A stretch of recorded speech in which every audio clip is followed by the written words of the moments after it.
Live from the legendary podcast bus in sunny California, it's America's funniest new podcast. Oh my God, what are you doing? We think it's funny. And now, here are your hosts, Mark Schiff and Daniel LaBelle. Hello, everybody, and welcome to another exciting episode of We Think It's Funny. I'm Daniel LaBelle. Mark Schiff here, and good to see you, Danny. Look what we have here. We have one of our favorite people in the world here. Phil Rosenthal is joining us. How'd you like that introduction, huh? It couldn't be better. Yeah, it was unbelievable. Because it's nothing to live up to now. Yeah, right. We'll put it in later if they don't know about you. Who doesn't know about me? That's what I said. If they don't, I used the if. I used the if word. I hope you got the irony. So you're doing something that I've been doing, one-nighters. Yeah, Yeah, it's hard. Performing. One-nighters. No, Yeah. you know what? The performing is the easiest part. Because performing is sitting and talking and taking questions from the audience, and the people have been fantastic, and I love them so much. And my demographic is everything from little kids to dead people. And it's just so sweet, and I love it so much, and I have so much fun. I went to see Phil. He was part of the Netflix festival, and he did this with Pete Holmes. You were there. Yeah, I was there, and it was fantastic. And when he's talking about young people, he had like 4-year-old, 5-year-old kids coming up Wow. on the mic and asking him like serious questions. Like some of them had some pretty deep questions, right? Like Some of them are great, and some of them are just like a 5-year-old girl came up to the mic and go, "Can I ask you a question?" I said, "Yes, dear. What is it?" She says, "How come you're not fat?" Yeah. You know, I have the same question, by the way, Yeah. and I'm not 5. Well, I'll tell you Right. what I told her. I remember. Can I tell you? Please. Just so you know I'm paying attention. Yeah.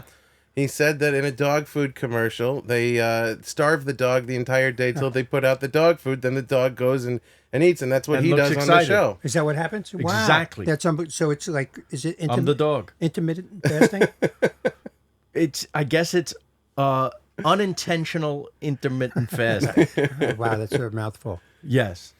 It's pretty incredible that you're. First of all, I'm glad you're healthy, but that you're healthy, and I see what you eat. And Mark, by contrast, eats almost nothing. And if he eats anything, he puts on weight. If I eat anything, I put on weight. But Mark, I can go that way. He was 168 this morning. yeah, And He had a big lunch. he better big lunch. Yeah. Listen, the writer's room, death for a body.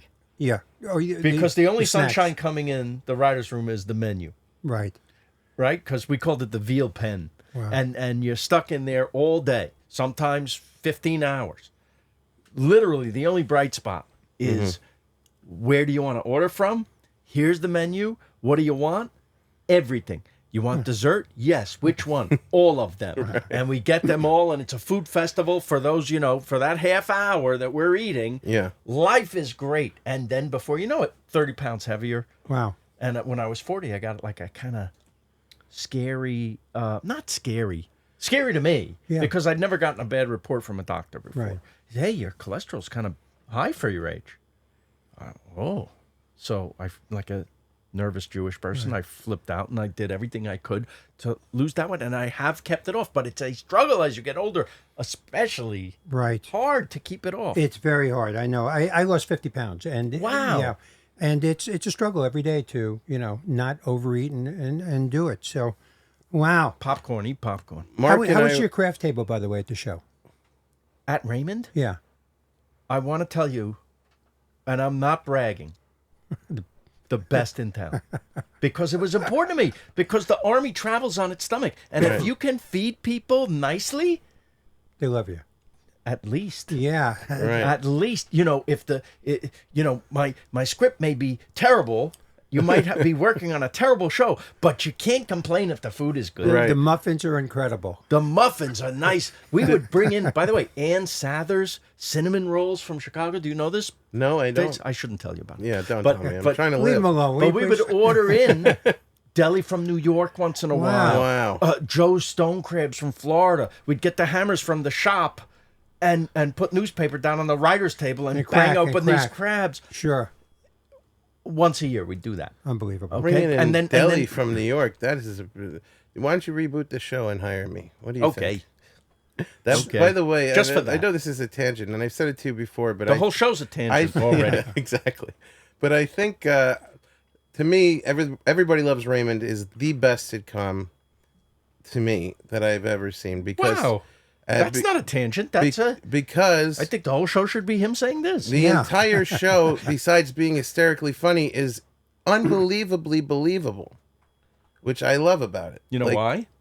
Because 90% of the stuff happened to me, or to Ray, or to one of the other Right. writers. If you worked for me, your job was to go home, get in a fight with your wife, come back in and tell me about it. Yeah. So it was the biggest compliment we ever got was, you were listening outside my house last night. Right. But no, Right. we Yeah, weren't. We yeah. were listening inside our houses. Right. I get that with my stand-up. Yes. I do a lot of family stuff, and people Yes. come over after they go, how do you know my wife? Right. Right. And Did you she don't. send you a video? No, of course not. You know your wife. I know mine, and And mine is it- yours, and yours is I hers. and swear yours- we would get letters from Sri Lanka. That's my mother. I don't know your mother in Sri Lanka. I was I had writing the my same mother. thing with a woman who came from mainland China. Yeah. She was here a couple of years, spoke very good English, said to me, how do I know her mother? Right. And her mother works the rice paddies in China. She's never been out of China. How do you know my mother? See, this is the thing. Here's what I learned by accident. The more specific you get in your writing and make it true to your very specific life, let's say, or someone else's very specific life, the more specific you get, the more universal it becomes. Right. Because we all deal in specifics. So even if your specific isn't mine, I'm going to relate to it because I understand specifics. Right. In other words, like you go crazy if there's a spot on your shirt and you freak out over that, right? I freak out about something else maybe, but I understand the freak out. I understand. Now, when you're performing, by the way, do you do flight check before you go out? Flight check? Flight check. Fly check. I thought I had to right now. No, you're fine today. I have a button fly, and sometimes when you sit down with a button fly, one will pop. And I have right on stage say, excuse me, and just do this, and people seem okay. Why No do you one's like- called the police. See, Why, I- do you, I why do travel you with- like a button fly? I just kind of. You know what? I don't really. I prefer a zipper, but most pants now That's are right. button fly. So I've been touring with Jerry, with Seinfeld for years, and before we go on, Kevin Doctorman, who's the producer, will go, flight check. And He looks or you look? no, I look, I'm ready to go on, and I yeah, thought a guy comes over. with a flashlight. What are you doing? That's a Fly very check. very high level of show business where you have the fly. So the check. big question, you stay in a lot of hotels. Yes. How are you with the new lighting switches? Because I have found The that new lighting switch. it's all these buttons and icons now. There's no more on and off in hotels. Some of it's tricky. Certain showers are tricky. Tricky. I don't understand why Right. it can't be simpler. Are you trying to scold me? Are you trying to They like? got like 7 knobs, and you turn one. Is that the hot? Is that the cold? And the other shower head and this one meet in the middle. And Here's a pet peeve. A shower that makes you get all the way in the shower to turn it on. Because you turn on the shower and you're standing there naked. First thing that happens is blast of cold, no That's matter what right. the setting is. right. That's a very very good. I'm peeve. aware of that because Yeah. when I know exactly where the head should be, and I know where they screw up and put it, and Right. then you have to go and they turn it on and it hits you right in the. So fact, you there must should be turn a- the head first before turning on the shower. There should be an outside the shower turn it on valve. Maybe. That could be really. But it doesn't even have to be that. Just make the whatever the curtain or the sliding door so that your arm can go in and turn it Right. without you getting scalded or freezing cold. That's all. The other thing I don't like is welcome to Jews on microphone. Complaining about Exactly. $700 About hotel anything. rooms. Yes. You come out and the bath mat, not the bath mat, the little carpet Yeah. right outside the shower. But now you got to go to the sink to brush your teeth or do whatever. Yeah. So you do the hotel bathroom shuffle Yeah, with the Yes. thing. with the thing Yeah. under your feet so you can have the carpet under you. I'm sure I'm not alone in this. How about the Yeah. shower now that they put in the middle of the bedroom? what? You know, they have the bedroom and then they have the shower. And you can see in. You can see in, and it's Yes. in the same Yeah. room you sleep. Yes. And why would anyone, other than really young, hot people, Yeah. Right. enjoy this view. Absolutely. I can tell you that my wife has no interest in watching me take a shower at this Mine age. too. I traveled with my son, and we shared a hotel And room. he certainly doesn't want to see you in the no, shower. and I said to him, "I'm taking a shower. Go downstairs." That's funny. But they are, I mean, I think most of these things do have a curtain if you want it off, right? Some of them now have the half wall Right. of glass where the water goes all the way out into the on the floor. That I don't understand or Yeah. like. Yeah. I By don't the get way, it. on behalf of the young hot people, I like it. Yeah. You know, You wanna get a my little- wife goes crazy when a I little shower. action. Yeah. I understand. My parents once took a river cruise with their friends in Russia, and they didn't investigate it enough. And when they told me what they went through, I was hysterical because the bathroom was the bathroom was a little space in their cabin, and the toilet, sink, and shower were one thing. Wow. Oh boy, Yeah. Can you imagine? Yeah. I've been in that kind of a situation. And the water just goes, the room is the shower. The hose attachment for the handheld shower is on the toilet, so the water comes through that Right. device, and the sink is over the toilet. It's disgusting. I had a like a prison situation boat. I stayed in a place in Edinburgh that had that kind of a bathroom situation.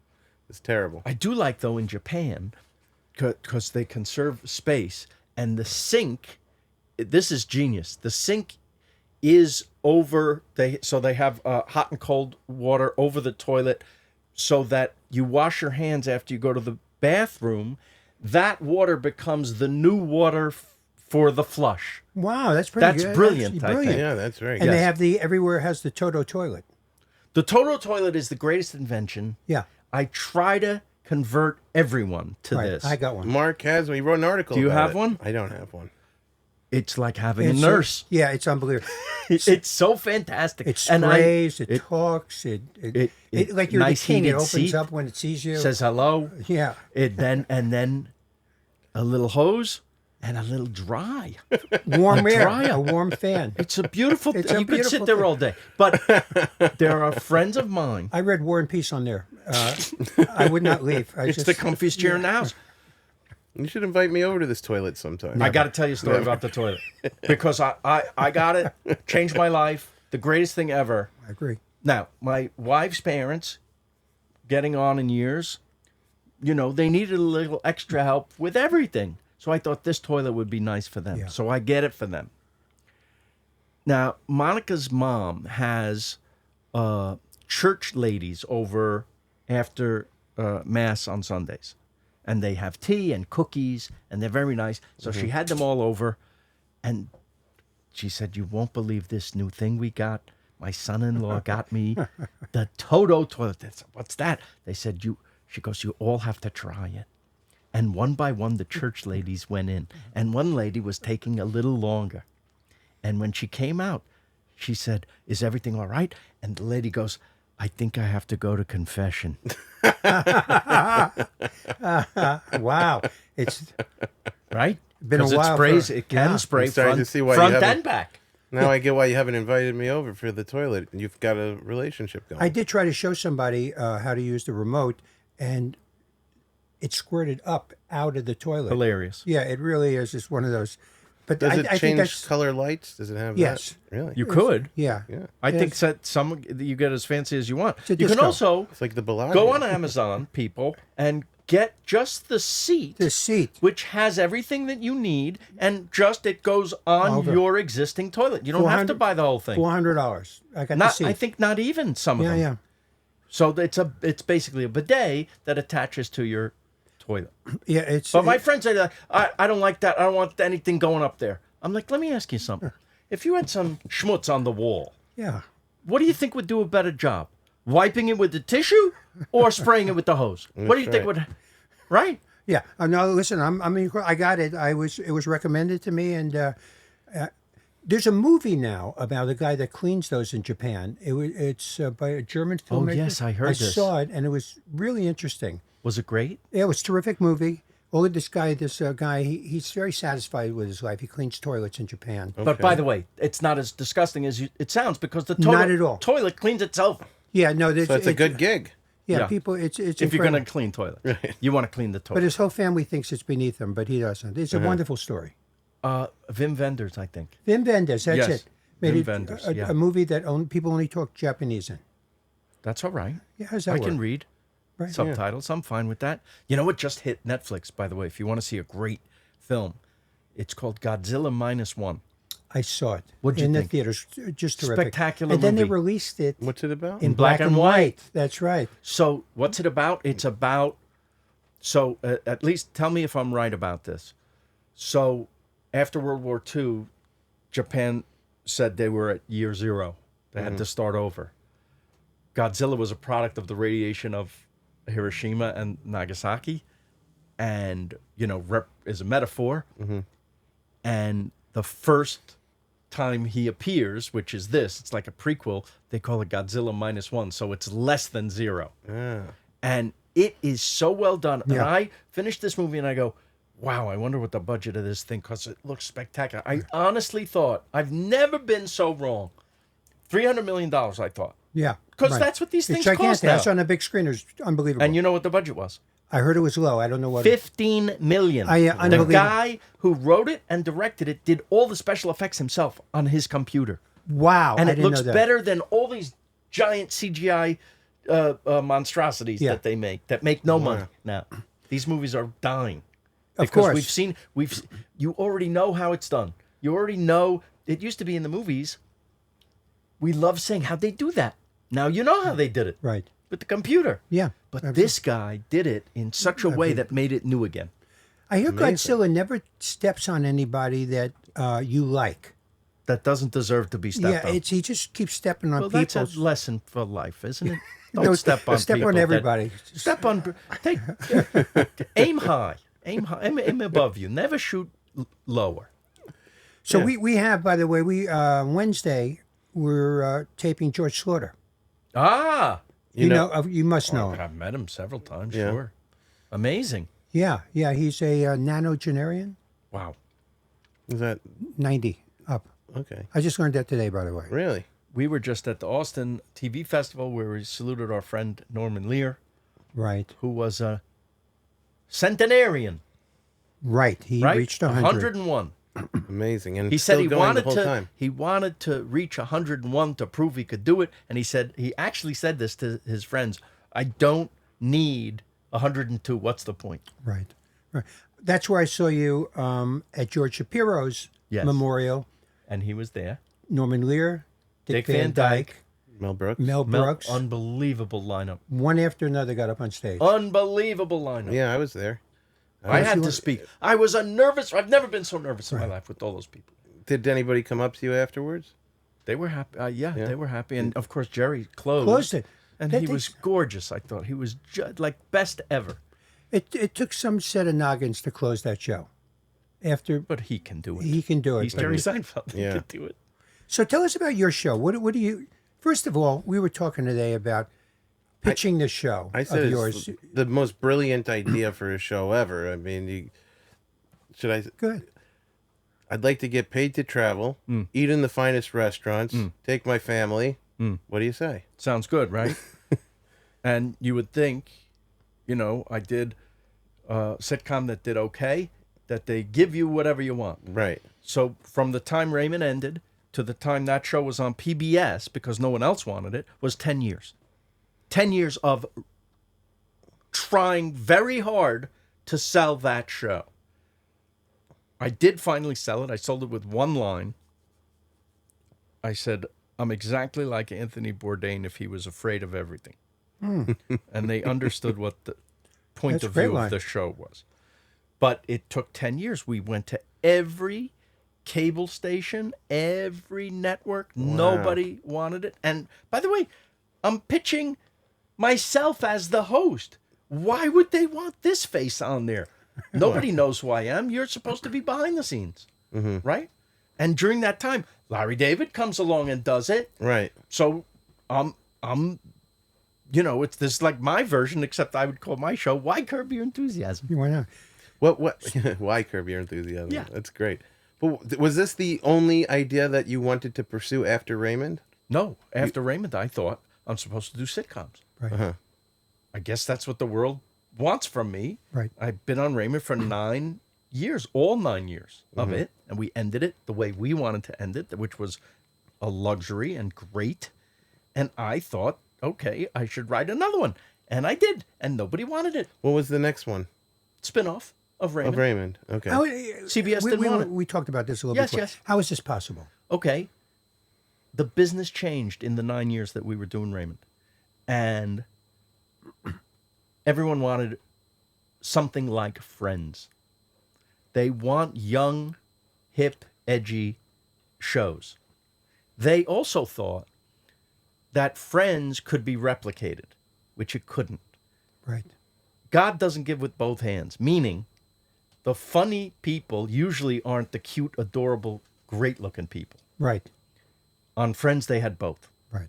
So they had these charming characters who also were great to look at, which is why it still endures. It's one of a kind. That doesn't happen. Yeah. Most people look like Ray Romano, and or me, Yeah. or worse, for funny, for comedy. Yeah. Right. So, it's that's what they wanted from me. Do what you do, just make it hip and edgy. And I'm like, well, you got the right guy. I'm Mr. Hip and Edgy. So I kept striking out. And then I thought, what about this dream I've had to do this? And then it took 10 years. And now it's a huge hit. We are, And- I believe, the longest running unscripted show in Netflix's history. Wow. And it wasn't easy. And It's now not we're- easy. we're And it's back- never easy. They don't like shows that run a long time. They like quick hits and new things. George Slaughter said that in his book, because I'm Yeah. reading his book. He said that he pitched this show. They said it's the best show ever heard. We're not going to do it because we can never cancel it. That's what he wrote in the book. What show? I don't know the name of the show, but that's exactly what he said. He said, Like once we start, we can't stop. yeah, with this and we show. won't be able to cancel the show, so we're not going to do it. This is all you need to know from show business. Right. Is this? He also said that they always want to know who the famous people are you bring in along. That It's always been star driven, and now it's worse than ever. right. That's kind of way. And even with stars now, they don't want it. they wanted to do Muhammad Ali's 50th birthday. He did that special, Yeah. and all they wanted to know is not Muhammad Ali's birthday, who is going to be there. And if he couldn't deliver 20 great stars, then they weren't going to do the show. Like because Muhammad Ali's not enough. Right, Not enough. And right. Billy Crystal's definitely going to be there. And Yeah, all these- yeah, Not need 20. yeah. Or we're not. It selling was crazy. So going back to your show where Yeah. you're touring around and you're doing this show and it becomes a big hit on Netflix, and now it spawns, to bring us back to the beginning of our conversation here, you doing these live Q&A and performances. Yes. Is this the first time that you've done live shows on stage in your career? Started last year and a half ago because I had a book, a companion book that came out, and I was at a bookstore and a lot of people came. And then they thought, you want to do a theater? And I said, I think so, because then I can do Q&A and stuff. So the show is basically a little highlight reel for about 5 minutes, then a different moderator every city, like Pete Holmes here in LA for Right. the thing. What you saw is the show that I do around the country, and I even have done it in London and all throughout England, and I did Paris and I did Amsterdam. What a thrill! Yeah, it's Yeah. unbelievable. So what theaters do you play? Like, Well, they started small, Right. and a couple of weeks ago, I played the Chicago Theater in Chicago. Fox? No, the Chicago Theater Chicago on Theater. State Street. 3,200 people. Right, right. Amazing. Amazing. I So are can't you even writing believe it. material now for the stage? I'm not really writing anything. I just tell funny You stories. say so many funny things in your Yeah. show. Like when I was watching it, I thought, are all of these ad-libbed? Was everything ad-libbed? Stories have become a little solidified over time, right? Right. And I kind of, have honed them a bit, but the only writing has happened in my head. I haven't written anything down. Have you thought about, you film them, right? Do you? Sometimes we at least audio tape them, and I actually listen back to them to say, oh, that worked. Yeah. Right. It's like a stand-up, I guess. Absolutely. That's what that's I'm what saying. Like, you're I wonder trying if to you can get- go through it, find all the laughs, Yes. and develop a set out of it. it wouldn't be a set per se. It would be more like cutting out the moderator, and it'd still be an evening with instead of. When I was Stand-up. sitting in the audience there, I was thinking, wow, Phil would be a fantastic stand-up. I really thanks. but I saw it, when I was sitting there, I was thinking, and Pete was brilliant. And I love Pete. I've known him for a million years. He's great. And he was great, and he brought a lot to it. Yes. But I was thinking, you could just go up there on your own Tell with stories. these stories, Yeah. string them together, Yes. and it would be a phenomenal show. That might be something in the future. Yeah. But I love telling my story to a person instead of just Right. because if I was alone and telling the stories, the audience would know that it was rote. Right. Whereas if I'm talking to you, Right. this at least has the illusion of I'm making it up as we go. Sure. Yeah. And I think, listen, it's worked so far, and I enjoy having a friend on stage. Yeah.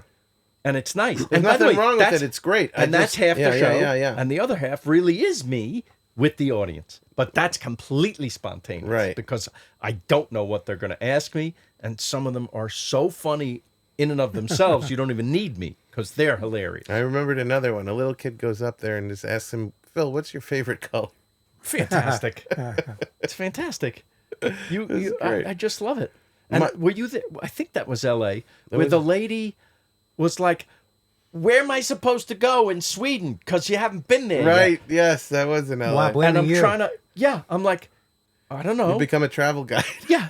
Well, you got to go so I can go. I'm like, lady, stop yelling at me. Right. That was in LA. That was great. That was a great moment in the There's show. always like a Jewish lady, like from your family, Sure. Yeah. that you can just have so much fun with. I just love it so much. You played off her well.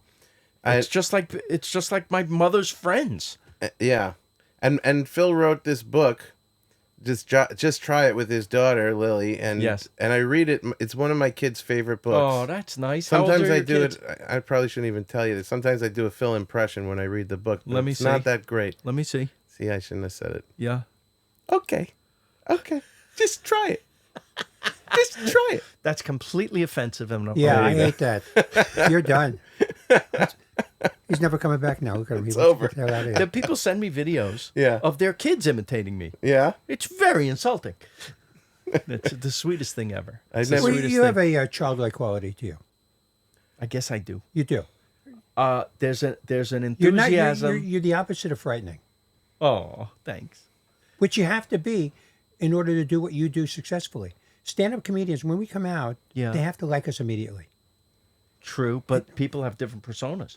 Yeah, and but some for the some most- people are tough. Yeah. You know, like Bill Burr is angry and has a thing, but he's so hilarious that it doesn't And doesn't he's still matter. likable with all that. Of course, because he's know? hilarious. Yes. Mm-hmm. That's Listen, what I the mean. the worst note ever from a network is make the character more likable. Right. When they said that to me, when the pilot of Raymond, I'm not afraid they're not likable enough. I said, can I ask you something? Who in your family is likable? They said the same thing to Seinfeld. He got a letter from NBC that said none of these characters are likable. Yes, Nobody that's likes the any point. of these people. Yes, Right. And that's the point. But they are lovable. They are lovable. They Because may not they be make you like- laugh. They might The- not. Yeah. Always the great example in the world is Danny DeVito in Taxi.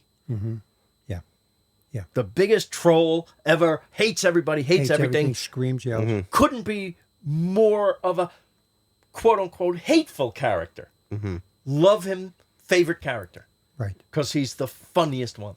Right.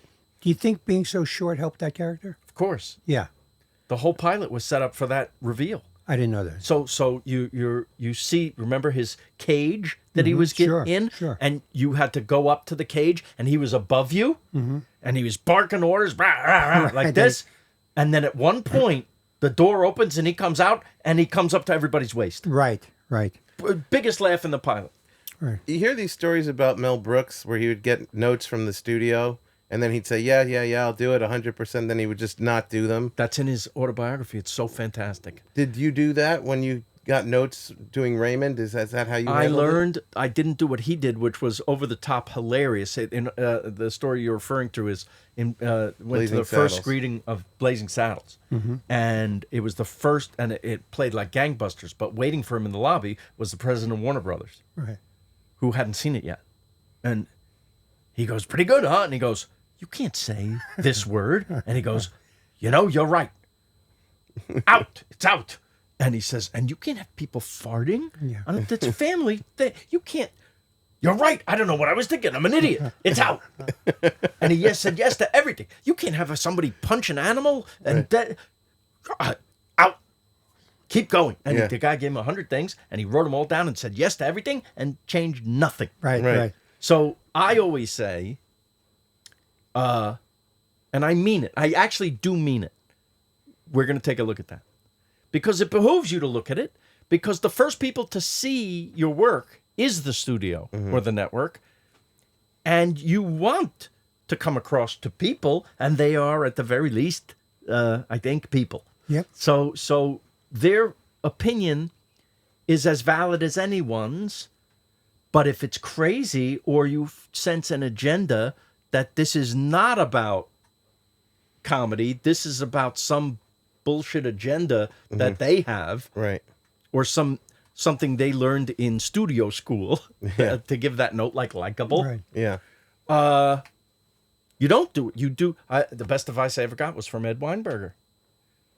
Do the show you want to do, because in the end they're going to cancel you anyway. Right. Right. So that was fantastic, I thought, and that was in the back of my mind always, and it still is. Elaine May told me she does something in between. I say, we're going to take a look at that, and I mean it, and I do look at it, and I think about it. Sometimes it's just about the thing wasn't clear enough, Right. and they didn't get it. So you clarify it, and now the joke works. Elaine says, when a studio person starts giving notes, let me get a pencil. So she is now giving this studio executive the respect of writing down what they say. And then she decides to do it or not. Usually not.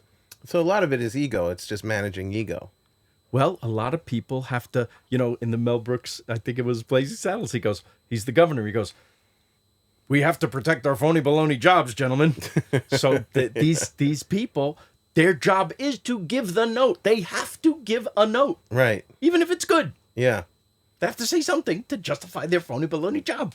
Right. So after Raymond's a hit, did the studio leave you alone? Yes. On that? Yeah. They didn't After the first season. that quickly. But the first season was really hard. And I wrote a book about the experience of doing that because I thought it could help other people, because it's treacherous waters. We even had a saboteur. I mean, an honest-to-God saboteur. The book is really an education, I think. When I go back and look at it, I'm like, wow, I can't even believe I survived. Are you talking that about first the season. story where somebody went to Raymond behind your back? Oh, yeah, that was just part of it. But that same guy tried to get me fired and take my job. He worked for the studio and wasn't happy at the studio and thought, what if I ran a show that was already running? Wow. What if I jumped on board and just became captain? How all of did a you sudden? find out? How did you handle it? Oh, I got very upset. But how'd you I- find out that he was? How'd you find out about the plot? Ray told me. And thank God, Ray, because listen, this is the first show I created. Ray wasn't sure about me. I wasn't sure about me. Yeah. But I did know that I knew better about this family because I was writing about my family. And I knew at least how to be true to that. And I was like, listen, you can fire me, but I'm going to do the show I want to do. Did you have to audition for Ray? I mean, in a way, did. meet with him first? I did. And he met with, like 10 people. He wanted a guy who had written on Friends. Mm-hmm. That guy wasn't available. So I was second choice Wow. to create the show. Meant to be. It's totally meant to be. That first year, though, was rough because I could tell he didn't really know to trust me. Mm-hmm. And how do you convince a guy? All you can do is hopefully good work and earn their trust, Right. which, thank God, I feel like I did. And he was fantastic about it. And he was also really willing to take chances that he did not want to take at first. Like he wouldn't even drink coffee. We had a bit like Deborah's such a bad cook, even the coffee's terrible, right? Yeah. And he goes, I don't know about this coffee bit. And I'm like, no. He goes, yeah, because I don't drink coffee. Right. And I'm like, well, Ray, it's TV in the cup, anything you want. And he goes, they're not going to believe it. Wow. He doesn't even realize, but he's doing the method. It's interesting because It's remember I was relatable. telling you what Yeah. I loved so much about it was the believability of the show. Yes. It's interesting to hear that this was like a really big concern on the show. Absolutely. And I would say that he really influenced me in that way because I had worked on sitcoms for 5 years before that, and I was not above going for a laugh. I still preferred shows that were grounded and in real life, but I also understood the sitcom format where you had to set up an entrance to get a laugh on their entrance. Mm-hmm. You just try to make that line as believable as possible so it wasn't just cheap and stupid to get that laugh, right? And so there was a little bit of a very healthy tug of war between Ray and I in those first. By the way, which is natural and necessary. A lot of shows never get a chance to find themselves. Right. And you have to have a little time. Who comes out of the gate perfect? Nobody. No. Yeah. And you're, I guess, one of the rare guys who stuck with it for 9 years that stayed on the show. A lot of Well, executive producers and They leave for they leave. because there's a 2, big 3. because there's a big payout Right. if you leave and do the next one. But I thought, when I'm going to have this chance again, first of all, to work with such wonderful, nice people and such a great cast, and to be writing about my personal life. Yeah. Who gets to do that? So I hung on as long as I could, and when we felt like, oh, you know what? Feels like we're starting to maybe run out of stories. Maybe we give it one more. By the way, we didn't even do a full season, the 9th season. didn't We know did as many as we felt were good. Wow. You have to get off stage before somebody says, hey, you should get off stage. Right. Carl Reiner talked about this. When Yes. he was doing Dick Van Dyke, he would say Yes. to the writers, so what happened this weekend? Exactly right. And I Right. stole that complete Right. philosophy. Do you know that Dick wrote the first season before he even pitched it? Yeah, Carl. What did I say? Dick. But yeah. Sorry. No, that's all right. Yes, I'm Carl. listening. You see, I'm listening. Yes, you are. You get to be friends with all these guys I too. did, yeah. Like I know you. I think when I was at your house, I saw a picture of you and Mel and Carl at a Yeah. baseball game or something. Yeah, it's unbelievable. Is there any comic that you still like would get very excited to meet that you haven't met, or If that, I could spend more time with Mel, yeah, that would be heaven to me. Yeah. I had dinner with him a few months ago.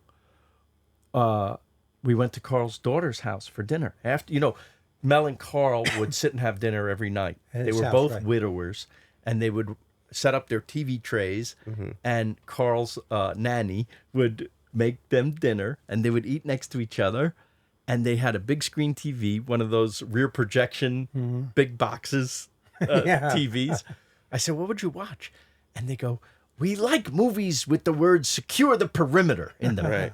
And they like Jeopardy. And they like Jeopardy. And then after Jeopardy and the movie that they were watching and done eating, Mel, these are 90-something-year-olds, Yeah. right? Mel would make his way over to the couch, fall asleep. Carl would make his way upstairs. And in the morning, he would come down and Mel is gone and would come back the next night. And Carl kept writing novels in his 90s. Upstairs with a guy who would put his books together. Some of them weren't novels. Some of them were just recollections. Sure. Some of them were, here's a book of movies I like. It was really cute and great and kept him going. Absolutely. It's such a lesson, right? Yeah. Well, one night, they're doing this. They're watching the movie. Carl gets up to go to the bathroom and doesn't come back. And Mel finds him on the floor. And he's passed away. Wow. That's how it happened. Did not know and that. and Mel is so distraught, and he calls the family, oh my god. and the family comes over, and Carl's daughter, she hugs him, and Mel says, "Where am I going to have dinner now?" And she says, "You come to my house, I'll make you dinner." So, several times a week, that's where Mel goes Wow. for dinner, and so she invited me a few months ago and I had several lunches and dinners with Mel and Larry Gelbart and Norman, and even Neil Simon came a couple times. I can't take it. I know. I couldn't take it either. I would love to spend an hour with any. Just with, yeah. You're killing With me. any of them. You're killing me. You know who the fastest and funniest was of all of them? Mel Tolkien. Gelbart. Gelbart. Yeah. Did you know Larry? A little bit. Yeah. I mean, I spent a little time with Neil Simon, but hardly anything. Gelbart a little bit. He used to go to the library, Beverly Hills Library, and he would, give little talks about his books. And Also the sweetest. yeah. I mean, I loved him so much. I was heartbroken when he died. He had been sick for a long time and didn't tell anybody. And then one day he just wasn't there anymore. So I go to this dinner, and Mel is 97. He goes, I'm not sure how long I can stay tonight. My stomach hasn't been so good. 4.5 hours. I say, Mel, I have to go to bed. Yeah. So much fun. But Yeah. he does not go out much. So that was like, I think one of the best nights of my life, just to have that Of course. time with him. With any of these guys. Norman too. Larry, Carl, they're all, when I first met these guys, they treated me like family, like Right. your old Jewish uncles. And then they became family. And I made sure that I would orchestrate the dinners, because if someone doesn't do it, old guy sits home by himself. Absolutely. He doesn't pick up the phone because he thinks they don't want to hang, it's too much bother. But if a younger person, and I'm saying this out loud to people who might be watching, you think they don't want to be with you, they like to be with you. Hold on. We have an issue. It's all right. Let's take that line again. You think they don't like to be with you? You're a young person, you don't know these people, and you think they don't want to be with me? Yes, they do. They like you to remember who they are. Right. And then they like you if you organize a thing and it's any good at all, they're coming and they like being together. So what do you think all these, you got Mount Rushmore here. Yes. All Jews, Yeah. right? Every one of Yeah. them. I mean, You didn't go purposely seek out Jews. These are who these that's guys just are. who they are, and it's who. How did that happen, you think? Why Jews? Yeah. Jews are funny. The Jews invented Hollywood. There's a whole book about it written by Neil Gabler. White Jews? How the Jews invented Hollywood. And I think there's an exhibit right now at the movie museum. But I don't know if Goldwyn and Warner were so funny. I mean, I just don't know. True. But my point is, Jews have often been the outsiders of the world.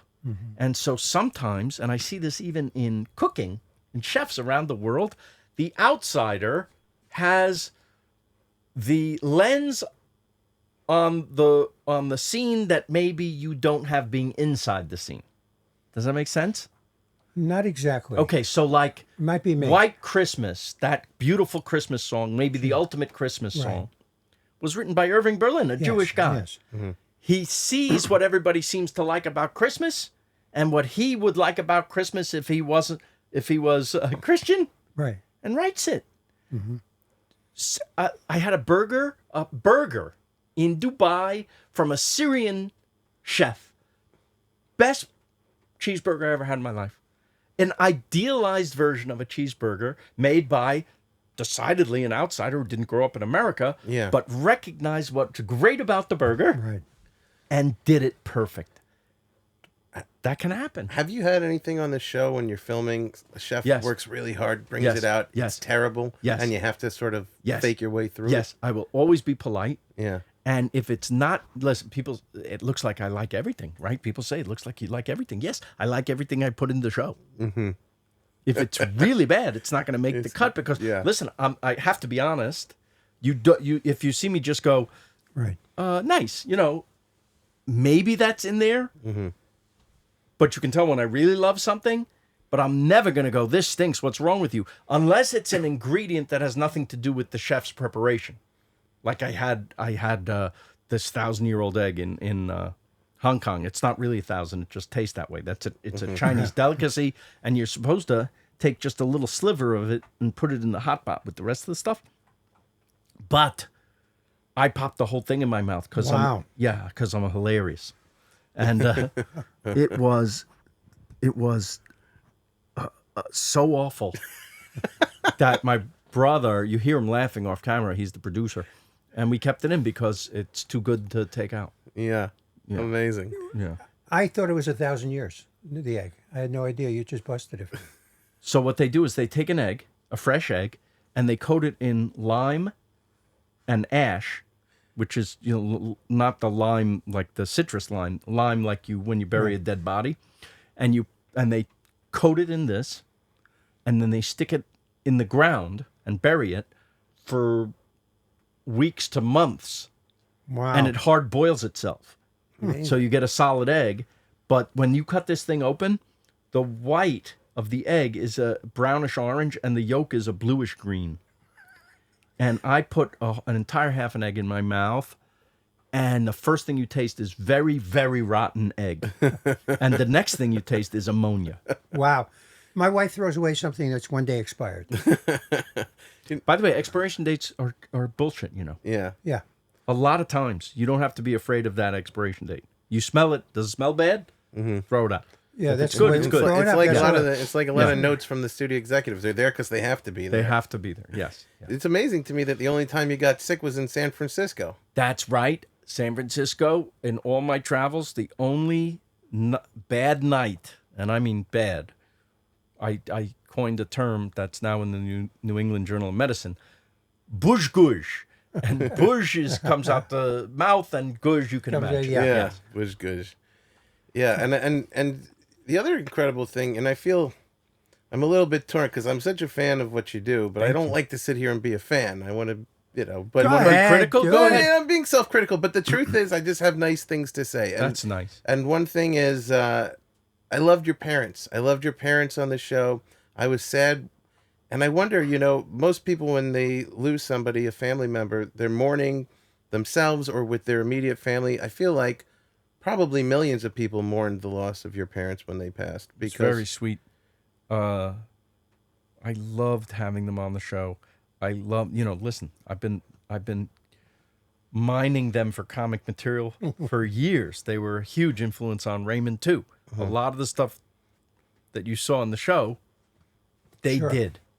And then to have them on the show, on Somebody Feed Phil and the PBS show before it, was such a joy. My dad really liked it because you know how they met? He was a tailor in the garment center who liked to go to amateur night in Jersey at a club, amateur night, and tell old jokes. He loved it, and he did a little tumbling in the Catskills. But he was a tailor. That was his father's profession, his grandfather's profession, so that's what he had to do. But inside he had this spirit of a comic who loved telling these jokes. My mother was on a date with someone else when he got up, and I always say, if my dad's not funny that night, I'm not here. Wow. If So it's I a owe bad it all audience to that night, it's over. I owe it all to his Wow. sense of humor, and he was just, you know, charming and great. Also, by the way, total pains in the ass, like everything. but in like, here's a story. I make some money. I build a house. We move into a house and do all these renovations for 2 years. And one of the things I love about this house is it has an unattached garage that has a little room on top of it. And I thought, what if I could, before the house is finished, if I could expand this so there's a full kitchen downstairs with a table. In fact, I took the table and chairs from Frank and Marie's set, and that's the table and chairs in the kitchen Wow. in this guest house. And then I put in an elevator to take them upstairs to a full bedroom suite with a big bathroom with a big tub and a walk-in closet. And when it was done and the whole house was done, I had my parents come out to see the new house. They see the new house. I give them a tour of the new house. They can't believe it. And then I walk them across the backyard and I show them the kitchen downstairs of this guest house. I said, step in here. We go up an elevator. They can't believe it. Right. They can't believe what a machaya. Oh, my God. Oh, my God. And the bedroom. And there's a little balcony overlooking the backyard. It's paradise. He says, this is paradise. I can't believe it. I said, I'm so glad you like it. It's yours. Wow. And he says, what? whenever you come and visit, this is your house. And he says, we can't stay in the main house. Ah, It's great. comedy. That's great. What do you most miss about them? That, That realism. That sense. and that they're hilarious. Yeah. And we laughed when we weren't growing up, when we weren't yelling, Right. we were laughing. So Peter Boyle essentially played your dad. I would say Peter Boyle was somewhere between Ray's dad and my dad, with a little Archie Bunker thrown in. Mm-hmm. The Did influence you, of did you that. cast him? Well, the president of CBS, when we were in the middle of casting, said, "What about Peter Boyle?" And I'm like, I didn't even know a movie star like that was possible, that he even wanted to do TV. And he said that maybe he would, and we had a meeting with him. And he couldn't find our office on the lot. And when he entered, he had been on a hot day with his family. He brought them along for some reason. And he couldn't find us. And when he entered, he was not just Peter Boyle, he was angry Peter Boyle. Really put out that he had to schlep around and sweating, and he just scared me, and I just gave him the part. Yeah, that's great. Is it true that his best man at his wedding was John Lennon? That's absolutely true. Really? Absolutely true. So when he was doing Young Frankenstein, his wife, a girl came who worked for Rolling Stone to do an article about Young Frankenstein, and they fell in love. Her best friend was Yoko Ono. And then Wow. Yoko and John were at this little simple ceremony, I think, on the beach. And Wow. John was his best man, and he hung out with him. And they would hang out with him and Harry Nilsson and, Mickey Dolenz and people like this. It's unbelievable. Cool. Unbelievable story. And the other great thing about Peter that you would never guess from his character, he studied to be a monk. Really? Yeah, I said, why'd you give it up? He goes, not enough girls. It's funny thinking about Peter Boyle and John Lennon together. Yeah. There was a relationship that Wally Cox had And with Marlon Marlon Brando. I know. Could They you were think of- roommates. Could you think of two opposites? Fantastic. Fantastic, right? Here's the great thing about Marlon Brando. Speaking of, and I told this to Ray actually when he was talking about keeping it real. Marlon Brando said this, that he learned more about acting from watching Candid Camera. Really? Candid Camera, when you think about it, is real people in incredible situations. Right. And when you see their reactions to the incredible, that's what you want to do, because all of writing is putting believable characters in incredible situations. Right? Wow. Do you and Ray still get together? It's one of my best friends. And not only that, since Raymond, the families have vacationed together every single year from Christmas to New Year's. Your family Wow. and his family. Yes. Wow. The kids have grown up together to now that they're getting married. His daughter's getting married. We just went to his son's wedding. My son is getting married in a couple of weeks. That's cool. It's so nice. It's So, really. so what do you give his son as a gift? Wedding gift. That's a very good question. I 70 think we found. $75? I think we found something on their registry and bought that. I don't even. I let my wife take care of that one. So we have It's pointless to give him money. Yeah. Phil Rosenthal. Thank you so much for being here with us. This is called We Think It's Funny. Yes. This is a very big thing for you to put out there. Yeah. That you think this is. What do people think of you? That's right. That's up to them. All right. We can't tell them Well, it I is think funny. You think or it takes balls You to, do. to say we think it's funny? You think? You're putting it out. You're saying out loud. This is what we think is funny. That's just what we think. That That's right. I'm true. not- Yeah. okay, well, you- That's and true. I think that we just did an hour of there was some funny stuff in there. Some. Some. You can't say it's all funny. No, you can't. That's why it doesn't say we think this is all All funny. Yeah, funny. we think it's mostly funny. It doesn't say that either. We think it's on and off funny. We think it's funny. think And that there's could be one thing in the show. We think there's some funny in it. It's funny. But isn't that how you write a show? Like when you wrote Raymond, you just write what you think is funny, right? Absolutely right.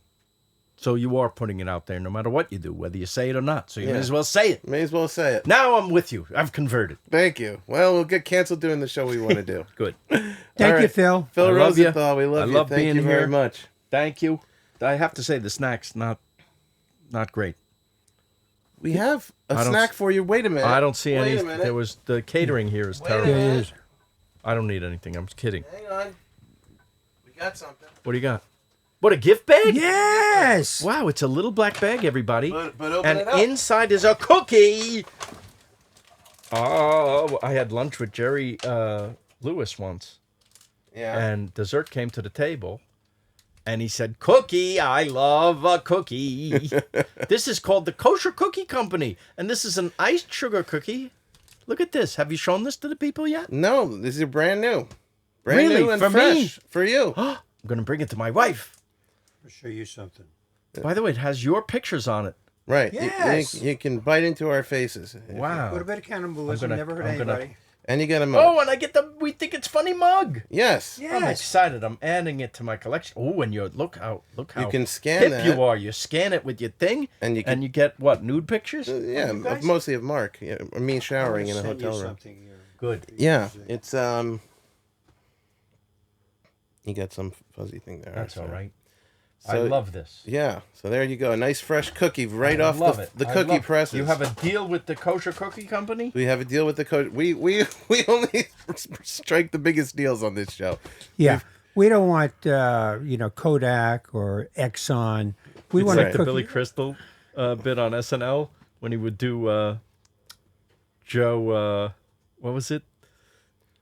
Matzahs by Strites, my friends. Joe Franklin. The Joe Franklin show. Joe Franklin, My favorite show. You I know, love that show. and that's where I did a lot of my early stage time at Joe Franklin's Comedy Club in Oh, Times my Square. God. Oh, my God. And I remember, Pete Holmes, who was your Moderator, yeah. moderator the other day. He was handing out flyers in the East Village with all the hip people, and I was handing out flyers in Times Square. And I always said to Pete, I should have handed out flyers where you handed out flyers, but I handed them out for Joe Franklin. Remember what But, channel he was on? 9 That's right, WOR. at 1:30 in the morning, maybe. He used to always go, Danny LaBelle, you are.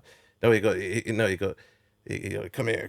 I want to tell you. I tell everybody about you. I tell everybody you're the funniest guy to watch this year. I tell everybody about your stand-up. Wow, stuff, sounds and they think- passionate. I tell everybody they have to catch your act. I'm always talking about you. What's your name again? Oh my God, that's so good. So let's get a photo Yes. Yeah. and. All right, let's close it out. Phil Rosenthal, thank you so much for being here. Thank you.